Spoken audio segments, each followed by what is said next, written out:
Olá, eu sou o Breno do canal Medicina Passo a Passo e hoje iremos falar sobre citogenética. Principalmente iremos estudar os cromossomos, falar sobre as euploidias e as aneuploidias autossômicas. Mas antes, gostaria que você considerasse de se tornar membro desse canal. Fazendo isso, você tanto valoriza o meu trabalho quanto me incentiva a sempre produzir conteúdo de qualidade sobre matérias que se aprende no ensino superior. Iremos conversar sobre a citogenética, que é a área da genética que estuda o cromossoma como um todo. Antes de falar sobre o cromossoma, vamos falar sobre a cromatina. A cromatina é uma longa cadeia de DNA complexada a proteínas.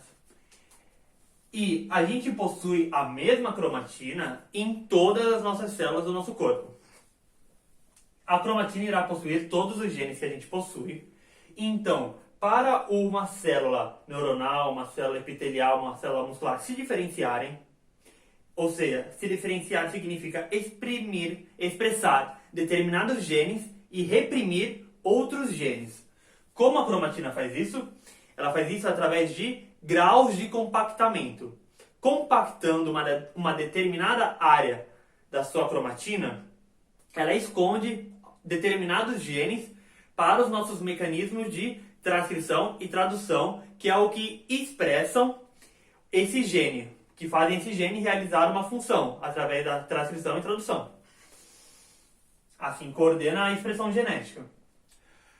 A cromatina, quando a gente encontra ela, a gente encontra na intérfase. Nós temos a intérfase e nós temos a fase do ciclo celular, que é quando a célula se divide. Na intérfase, nós temos o G1, a fase S e a G2.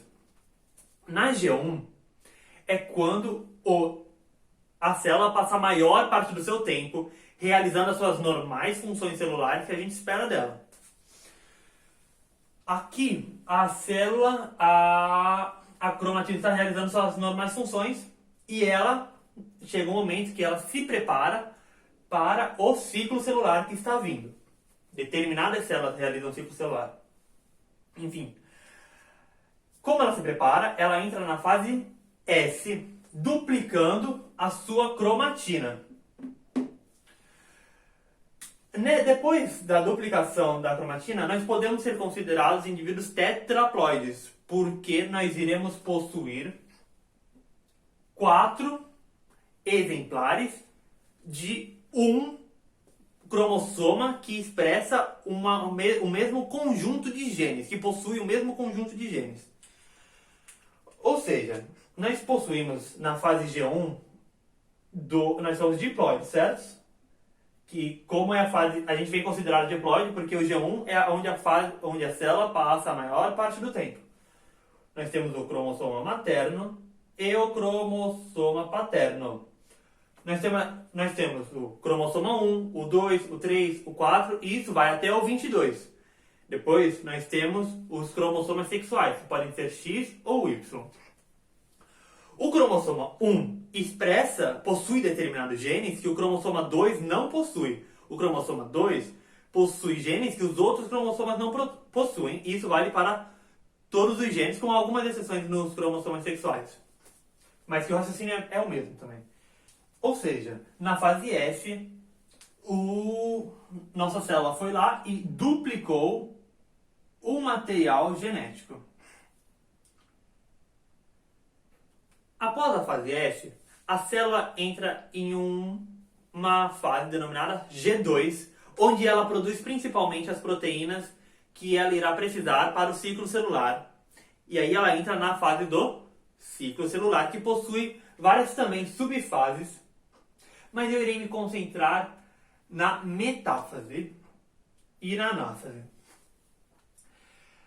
A célula, tendo que se separar e já tendo realizado as suas funções, ela compacta o DNA para facilitar esta migração do DNA para as células filhas que serão formadas. Esta compactação extrema determina o cromossoma. O que é o cromossoma? É apenas a cromatina muito compactada. Por que ela se compacta? irá ocorrer um aganchamento em uma zona chamada cinetocore, que a gente vai falar melhor já já.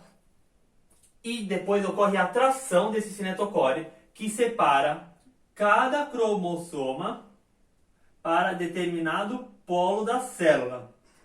O cromossoma tem que estar muito compactado para resistir a essa atração e não se desfragmentar no processo. E essa compactação também auxilia na sua movimentação. Por quê? Por exemplo, uma corda. É muito mais fácil você puxar uma corda de uma vez, uma corda de 10 metros, se esses 10 metros já estiverem enrolados e amarrados. Aí você puxa os 10 metros de uma vez. Mas agora, se é uma corda de 10 metros que está solta, você tem que puxar todo o comprimento da corda. Quando a gente faz um cariotipo, ou seja, a gente consegue observar todos os cromossomas que o indivíduo possui, a gente consegue realizar isso pois a gente usa específicas substâncias que conseguem degradar toda a célula e deixa apenas o cromossoma restante ali para a gente analisar. E depois a gente organiza este cromossoma com técnicas de computador para ficar bonitinho na tela. A gente pode observar principalmente os cromossomas homólogos, porque geralmente as cromátides irmãs elas estão muito próximas uma da outra, fica algo mais ou menos assim, que não dá para se observar direito. O que é uma cromátide irmã? Uma cromátide irmã é o resultado da duplicação de um cromossoma. Então, a gente tinha os cromossomas diploides, uma cópia do cromossoma paterno, uma cópia do cromossoma materno. Eles são homólogos entre si, pois por mais que eles possuam o mesmo pacote de genes, por exemplo, o cromossoma 1 possui o seu específico pacote de genes. Eles são homólogos porque eles não são idênticos entre si, no sentido que eles podem possuir diferentes alelos. Um alelo é uma versão de um gene. E cada cromossomo homólogo terá uma diferente sequência de alelos. E essa específica sequência de alelos que um cromossoma homólogo irá possuir depois da meiose que aconteceu no seu pai e na sua mãe, irá gerar essa especificidade que é você. Um cromossomo possui uma zona central que é o centrômero. O centrômero é formado por DNA altamente repetido que consegue se complexar com determinadas proteínas, elas por sua vez que conseguem se complexar às fibras do fuso mitótico, permitindo a segregação do cromossoma. A específica região onde o DNA se complexa com proteínas e as proteínas se complexam com o fuso mitótico é denominada cinetocore, ou seja, um centrômero, 2 cinetocores, um cinetocore para cada cromátide irmã. O cromossoma também possui 2 braços. O braço curto, que pode ser representado pela letra P, de petite em francês, e o braço longo. Não necessariamente eles são tão desiguais entre si. Pode ser que sim, pode ser que não. Nessas porções, no cromossomo inteiro, aplicando determinadas corantes, você consegue observar um bandeamento, ou seja, forma zonas claras e zonas escuras. A gente vai se aprofundar sobre esses corantes, sobre esse bandeamento, mas hoje em dia já se sabe os específicos genes que são presentes em um específico bandeamento e a gente sabe quais são eles em todos os cromossomas. No final de um cromossoma, nós encontramos os telômeros.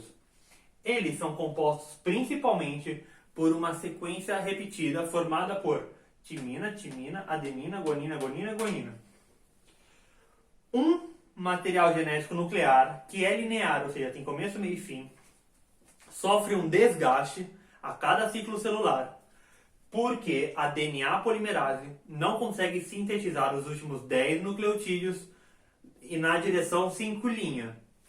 E isto irá causar uma perda de nucleotídeos a cada ciclo celular. E conforme esse desgaste vai chegando na porção codificante, irá ocorrer um acúmulo de danos, que essa é a principal causa do envelhecimento, se a gente analisar a parte genética do envelhecimento. Em células estaminais que conseguem se replicar indefinidamente, a gente tem uma enzima denominada telomerase. O que a telomerase faz? Ela está sempre alongando esta sequência de nucleotídeos. Logo, vai sofrendo desgaste, mas a telomerase alonga de volta essa sequência. E nas pontas dos cromossomas, frequentemente, a gente encontra esses telômeros dobrados sobre si próprios. Lembrando que isso aqui não está em escala, mas se encontra dobrado sobre si próprios. Isso impede, dificulta a ação das exonucleases e também dificulta que um cromossoma possa se fundir com o outro. Os cromossomas que a gente pode possuir no nosso genoma são classificados em 3 grupos. Os metacêntricos, que possuem o braço curto e o braço longo de dimensões similares. Os submetacêntricos, que possuem o centrômero deslocado para uma extremidade, ou seja, o braço curto será mais curto que o braço longo, visivelmente mais curto. E nós temos também os cromossomas acrocêntricos, onde o centrômero está tão deslocado em favor ao braço longo que é muito difícil até mesmo de se observar o pequeno braço curto que resta. Esse braço curto irá codificar apenas para alguns RNA ribossômicos e ele é presente nos cromossomas 13, 14, 15, 21 e 22. Agora nós iremos conversar sobre as anomalias cromossômicas. Elas não são raras de acontecer, mas quando acontecem, muito geralmente os danos que elas causam são tão incompatíveis com a vida que causam um aborto espontâneo. E quanto mais cedo na gravidez esse aborto espontâneo acontece, mais incompatível com a vida era aquela anomalia que aconteceu com o feto, o embrião.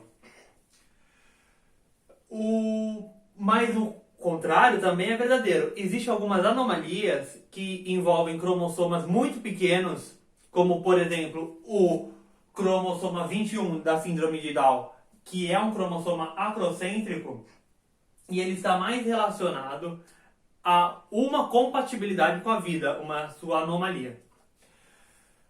As anomalias, elas podem acontecer tanto durante a gravidez, mas também podem acontecer depois do parto.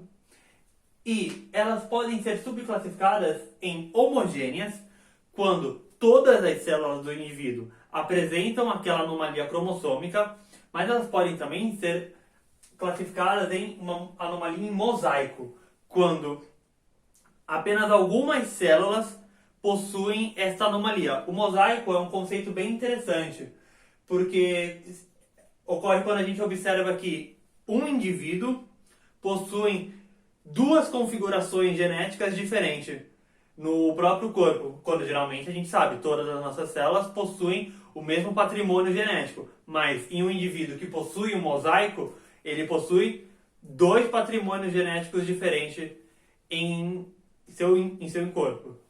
As anomalias podem ser também categorizadas em euploidias, que ocorrem quando se nota uma alteração de todo o corredor cromossômico, ou seja, o indivíduo não é mais diploide. Todas as euploidias são fatais, levam ao aborto espontâneo certo. Às vezes nem se implantam no útero. Às vezes. Como ocorre uma euploidia? A maioria dos casos é quando um ovócito vem fecundado contemporaneamente por 2 espermatozoides e assim ele irá sair da diploidia, será triploide, mas pode também ocorrer uma polispermia, quando um espermatozoide fecunda o óvulo e o fenômeno que bloqueia o ingresso de outros espermatozoides demora para acontecer ou acontece de forma errada, acontece a fecundação de um outro espermatozoide e de novo nós teremos um indivíduo trissômico ou tetrassômico, enfim, nenhum é compatível com a vida. Pode ser também um espermatozoide ser diploide por causa de erros da meiose, e é muito mais frequente um espermatozoide ser diploide do que o ovócito. Porém, pode-se observar as aneuploidias, que é quando apenas um cromossomo de todo o corredor cromossômico está alterado em seu número, tanto para mais, como por exemplo a trissomia do cromossoma 21, síndrome de Down, apenas o cromossoma 21 não está diploide, está em triploide no nosso organismo. Ou tem também a síndrome de Turner, que a gente vai analisar isso melhor em uma outra aula, que é quando é a monossomia do cromossoma X. Só um cromossomo sexual, então. As aneuploidias ocorrem principalmente por causa de erros na meiose. Principalmente a não disjunção dos cromossomas homólogos na meiose 1. Mas pode-se também observar em uma menor quantidade a não disjunções das cromátides irmãs na meiose 2. Um outro mecanismo de geração de aneuploidias é o retardo anafásico. Ocorre quando as fibras do fuso começam a tracionar o cromossoma, mas um cromossoma acaba se perdendo no processo de migração para os polos da célula, e o resultado é que a célula final será aneuploide para este cromossoma que se perdeu, e frequentemente o cromossoma é o cromossoma X, quando acontece o retardo anafásico. Pode ocorrer também a nulissomia, que é quando o indivíduo não tem nenhum determinado cromossoma, não tem nenhum cromossoma 1, nenhum cromossoma 2, nenhum cromossoma 3, enfim. São todas fatais porque o indivíduo suporta muito mais o ganho de informação que a perda de informação. Lembrando que, falando já de monossomia, a única que é vital é a síndrome de Turner, a monossomia do cromossoma X. E regredindo ainda em nulissomia, ou seja, sem nenhum cromossoma, nenhuma são vitais. Nas mulheres, quanto maior forem as suas idades, maior será a probabilidade de uma não disjunção meiótica acontecer e, então, ser observado uma aneuploidia em seus bebês. A probabilidade disso acontecer aumenta exponencialmente após os 32 anos de idade. Isso ocorre porque a meiose nas mulheres dura dezenas de anos. Começa na vida intrauterínica e, quanto mais tempo passa, mais essa célula, os ovócitos, são expostos a fatores ambientais que perturbam o seu equilíbrio e, então, aumenta a probabilidade de acontecer erros na meiose. Isso não acontece com os homens porque os seus gametas são constantemente produzidos a partir de células que também estão constantemente se replicando. As aneuploidias mais comuns que se observam são as dos cromossomas 13, 18 e 21, que são trissomias que, como dito, o ser humano suporta bem mais a trissomia do que a monossomia. O fenômeno que se observa em uma aneuploidia é muito mais grave do que a simples multiplicação do número de genes. Por exemplo, o que se observa na síndrome de Down é muito mais grave do que se esperaria se você hipotizar em simplesmente multiplicar todas as proteínas que o cromossoma 21 produz, todos os RNA que o cromossoma 21 produz. É um fenômeno muito mais grave. E esse fenômeno se denomina efeito multiplicativo. Se hipotiza que a causa desse efeito multiplicativo seria porque o inserimento de todo um novo cromossoma irá alterar a capacidade da cromatina de regular de forma harmônica quais genes devem ser transcritos e, obviamente, uma desregulação da cromatina irá nos causar problemas graves. A trissomia do cromossomo 21 é a síndrome de Down. Essa síndrome é muito menos frequente atualmente do que no passado. Isso se deve por causa da possibilidade de se realizar testes pré-natais que conseguem identificar essa síndrome já no primeiro trimestre da gestação, um período onde é muito mais fácil interromper a gravidez. Os sintomas dessa síndrome deixam os indivíduos muito mais similares entre si do que com os próprios genitores. Ela causa principalmente malformações de diversos órgãos e estruturas, como, por exemplo, a malformação do canal atrioventricular. Também se pode observar a atresia duodenal, que é um constringimento do duodeno. Também se pode observar a braquidactilia, que é uma brevidade dos dedos, uma baixa estatura. Também se pode observar a surdez de transmissão, que é a impossibilidade de transmitir o impulso, o estímulo externo mecânico da vibração do ar em um estímulo interno neuronal que leva a informação para o cérebro e o cérebro codifica em uma informação para o som. Codifica o som. A surdez de transmissão pode ser denominada surdez transmissiva, mas lembrando, ressaltando, ela não é contagiosa, é uma má formação dos ossinhos. Também se pode observar a prega única palmar. Como vocês podem observar na minha mão aqui, eu tenho 2 pregas na mão. Quem tem um cariotipo normal, é mais comum de se observar 2 pregas na mão. Quem tem um cariotipo da síndrome de Down, é mais comum de se observar uma prega única palmar. A incidência desta síndrome é de 1 para cada 700 nascimentos. A síndrome do cromossomo 18, mais conhecido como a síndrome de Edwards, causa um retardo mental grave e uma grande complexidade de sintomas que causam a morte do indivíduo poucos anos depois do seu nascimento, e com uma incidência de 1 a cada 4.000 indivíduos. Temos também a trissomia do cromossomo 13, que é a síndrome de Patal. Nessa síndrome, nós temos um retardo mental gravíssimo, má formação dos lábios e do palato. O palato é o céu da boca. E causa também a braquidactilia, que é mais de 5 dedos na mão. Tem uma incidência, essa síndrome, de 1 a cada 10.000 nascimentos. Lembrando, eu estou citando a incidência entre os nascimentos. Um grande número dos fetos com essas síndromes não chegam nem mesmo a nascer. É isso aí, galera. Essa foi a aula de citogenética. Falei um pouquinho sobre o cromossomo, a cromatina, euploidias, aneuploidias autossômicas. Em próximas aulas eu vou falar sobre aneuploidias sexuais.